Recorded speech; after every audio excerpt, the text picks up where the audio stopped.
A seasoned agent was tracking a criminal gang at a suburban city pub. After confirming they were inside, he made a call and requested special forces to prepare their weapons to round up the entire gang. It turned out they were a drug trafficking gang, led by Kingpin Denny. He was a powerful figure in the underworld and had executed hundreds of successful operations. Before entering the drug production lab, they all had to put on gas masks. Inside, a group of people wearing full protective gear were pouring strange-colored chemicals to synthesize the final product.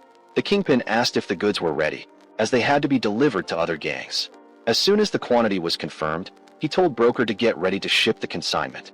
Broker was his right-hand man in the drug gang because he was very careful, intelligent, and, most importantly, had never failed any mission the old man assigned him. In contrast to Broker, the old man's son, Jojo, was a dissolute partygoer, only interested in doing drugs. However, these criminals had no idea they were already in the sights of the anti-drug crime organization. The entire Special Forces unit had surrounded them, just waiting for the order to apprehend them all. Seeing the opportune moment, an agent subdued the guard at the door to create an opening for other Special Forces teams to advance, then proceeded inside in groups, with extreme caution. When the special agents entered, everyone in the bar panicked, raising their hands in surrender. Afterward, they advanced into the processing room. There, the criminal gang was completely caught off guard. One of Danny's henchmen fired a gun towards an agent, but surprisingly, Broker snatched his weapon and knocked the man down. It turned out he was an undercover agent for the organization. Broker had disguised himself as a criminal and gradually approached the Kingpin, but his true purpose was to act as an informant to dismantle the gang. Realizing Broker had tricked him, the Kingpin raised his gun and fired at him, announcing to his other henchmen that he was an undercover agent. As Broker was pursuing Danny, he encountered a wounded comrade. Taking advantage of that opening, Danny and his son got into a car and fled. But it wasn't easy for him. The commanding officer requested a backup team to surround him and his son. With no other option, the Kingpin had no choice but to turn the car around. Just then, Broker caught up. He threw his motorcycle at the car, causing it to burst into flames. He quickly drew his gun and ordered the two criminals to surrender immediately. Jojo was pinned down by him, but Jojo grabbed a gun, intending to shoot him. Broker shot him in the leg, causing him to collapse. He didn't want to kill Jojo because, during his time working, the Kingpin hadn't treated him poorly. He just wanted them to turn themselves in and pay for their crimes. Then they'd still have a chance to live.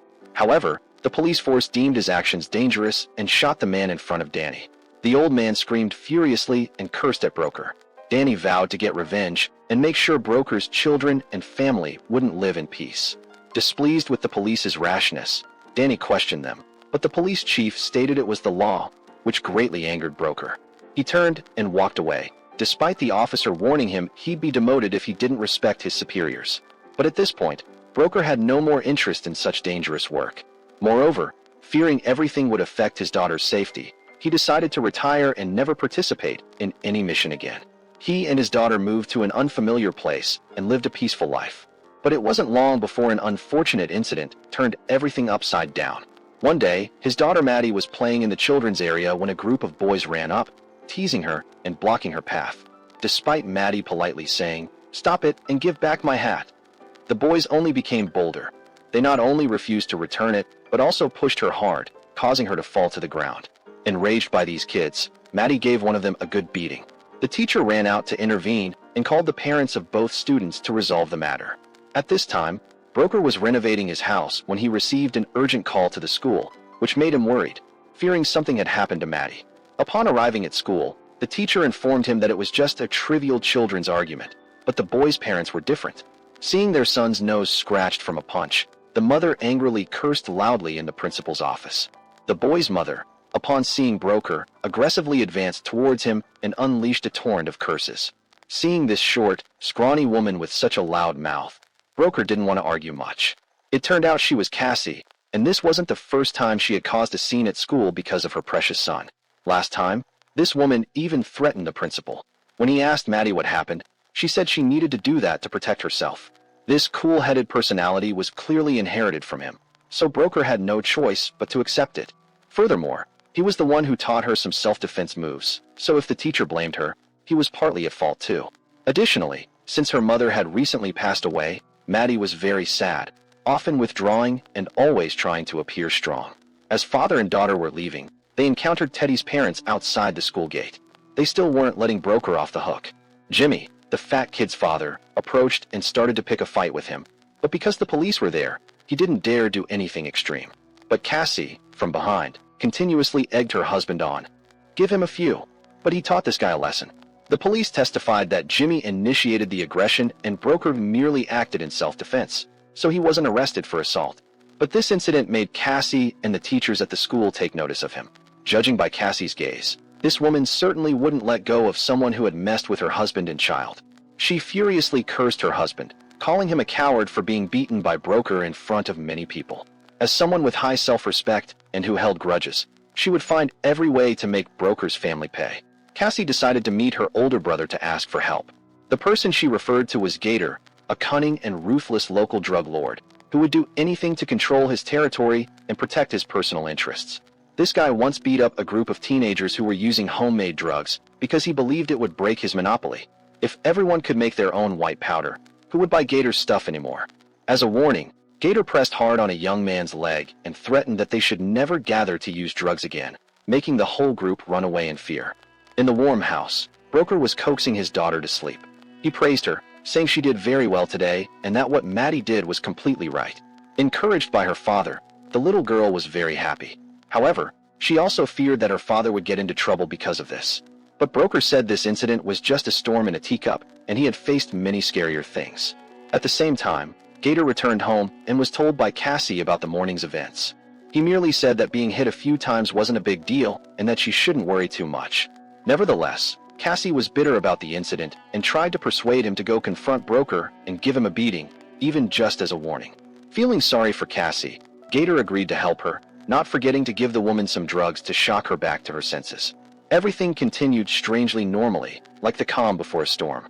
Broker still took his daughter horseback riding and to school regularly, as usual. He didn't forget to exchange flirtatious glances with Maddie's teacher. Because he was raising his child alone, he gradually forgot his own happiness. Taking that opportunity, he invited Susan to his daughter's birthday party. Furthermore, concerned about Maddie's integration into the new school, Susan advised him to reconcile with Cassie and Jimmy's family to avoid further trouble.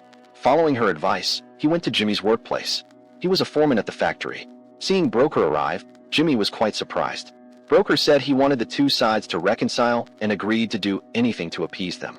In fact, Jimmy was also a gentleman. It was just his formidable wife who always wanted to turn him into a thug to assert power, which is why Jimmy acted thuggish towards him.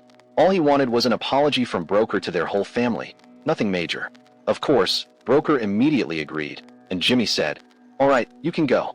Just when it seemed everything had ended smoothly, on his way home, Broker stopped at a gas station. The owner was busy, so he had to serve himself. At this moment, two of Gator's henchmen arrived. They wanted him to hand over the gas nozzle to fill their car first. Broker said, "Please wait a few minutes, I'm almost done." But this guy, oblivious to his own fate, threatened him. "Hand it over now, or don't expect to leave alive." Seeing this, the shop owner stepped in and advised him to leave, but Broker wouldn't have it.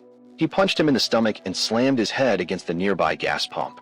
The big, burly accomplice also attacked, but he was no match for him. He asked one of them who told him to do this, but the guy stubbornly refused to reveal anything. But he didn't want to make a big scene, so he left. At this time, Gator and his henchmen were processing drugs in the lab. He received a call reporting that the two guys had been thoroughly beaten by Broker.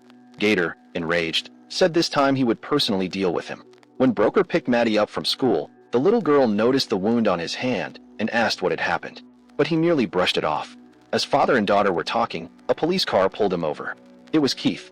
He was the town's police chief and also an acquaintance of Gator. The gas station brawl prompted the police to warn him. He advised Broker that as a newcomer, he shouldn't do things that attract attention. He knew Broker wasn't an ordinary person. With his skills, he must have been a special forces operative or worked for the federal government. After the police car left, father and daughter returned home, and Maddie practiced horseback riding as usual. But they didn't know Gator had been lurking around the house for a long time. This guy punctured Broker's car tires and sneaked into the house. He searched around for information about Broker because Keith had warned him that Broker was not an easy target. Gator carefully found a file containing information from Broker's time working in the anti-crime organization. Upon returning, Maddie searched everywhere for her pet cat, but couldn't find it. So she asked her father if he had seen it. While searching, he accidentally noticed that the car tires had been punctured by someone. This signaled impending danger from Gator. After reading Broker's file, he discovered that Broker had betrayed Kingpin Danny and indirectly caused his son's death. This guy came up with a new revenge plan. He called his ex-girlfriend, Cheryl, to come to his place to scheme. She was a bar employee with close ties to the underworld. After they were done, Gator recounted everything he had investigated about Broker's identity and how he was an undercover agent who dismantled Danny's gang. The two of them planned to meet the old man, and then they would take revenge on Broker. In return, he would allow Gator to sell drugs in bulk freely. But Cheryl said that old man wasn't easy to deal with and could turn on them in an instant. Gator said all Cheryl needed to do was charm the old man a bit, and once the goods were sold, they would both be rich. Following her lover's instructions, Cheryl went to Danny's location and handed the documents about Broker to his henchman. Even though he was in prison, Danny's eyes and ears and gang were still a formidable force. He gave the henchman full authority over this matter and demanded that Broker be severely punished for harming his son. On his side, after discovering his cat was missing and his tires were punctured, Broker assumed Jimmy was still holding a grudge and had come to vandalize his house. Broker angrily confronted Jimmy. However, the young man Jimmy had no idea what was going on. Broker said if he didn't explain everything clearly today, he wouldn't let him off the hook. Having said that, he left, leaving Jimmy with a bewildered expression. But later, Broker's friend told him that Jimmy wouldn't dare trespass into his house. But Gator, his brother-in-law, was different. He was a scoundrel who would do any dirty deed for his own benefit. On his end, Broker met Cassie at school and apologized for the previous incident. The two children also made up. Seeing Broker was quite sincere, Cassie didn't make any more fuss. She agreed to let Teddy attend Maddie's birthday party. When the party ended, he even politely greeted her and her son. This matter immediately reached Gator's ears. He went to Cassie and demanded that she stay away from Broker, even if it meant maintaining their initial animosity. Unintentionally, Teddy overheard this. To investigate Gator, he contacted old comrades and learned that Gator was conspiring with Danny to take revenge on him.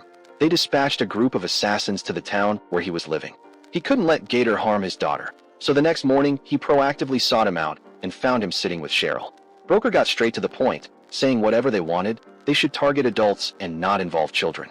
But Gator feigned innocence, pretending not to understand. At this point, he blurted out, "Was it you who ransacked my house, punctured my tires, and even took my daughter's pet cat? And if this continues, Broker will give him a few lead candies." After that, he left and sneaked into Gator's drug production base. This place was exactly like Danny's old processing lab. Through searching, he found the white powder they had hidden under a desk drawer.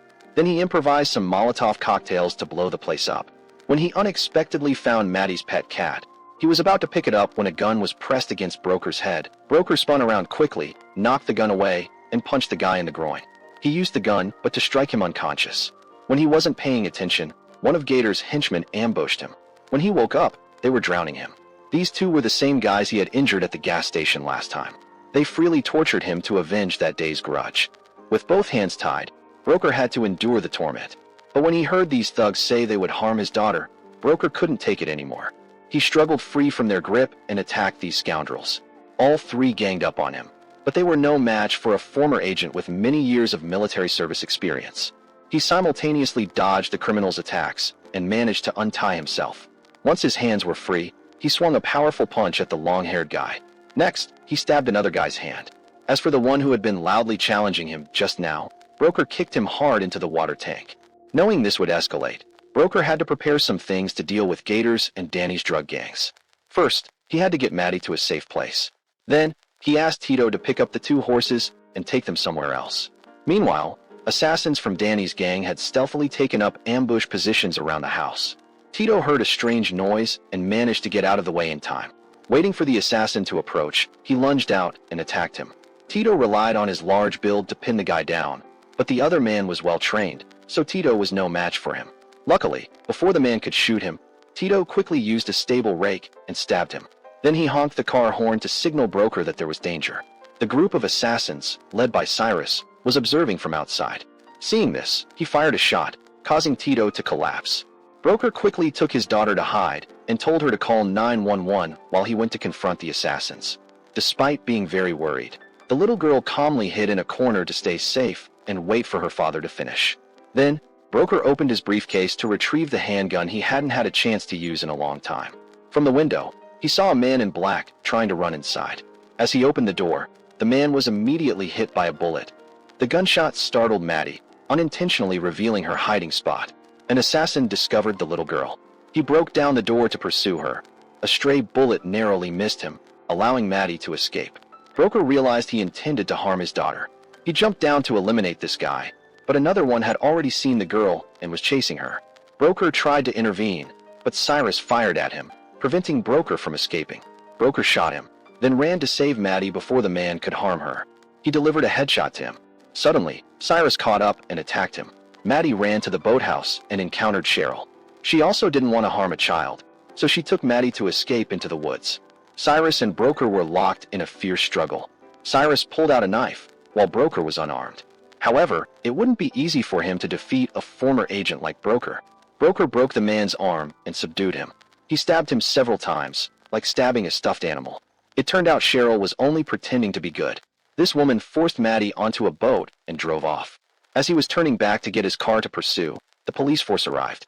Broker told them they had broken in, attacked the house, and kidnapped his daughter. A moment later, Maddie called 911, and the police chief handed the phone to him. Broker comforted her, telling her to stay calm and try to observe her surroundings for clues he could follow. But before she could say anything, the phone died. But Maddie was very calm. She took a radio and put its batteries into the phone, continuing to communicate with her father. The place she was trapped in was a barn with large fans. Hearing this, Broker immediately guessed this was Gator's drug production lab. He stole a police car to go find his daughter. At the warehouse, Cheryl said that all those other people had been dealt with by Broker. She had fled back here and captured his child. This made Gator turn pale with fear. He knew Broker would definitely come for revenge and to retrieve his daughter.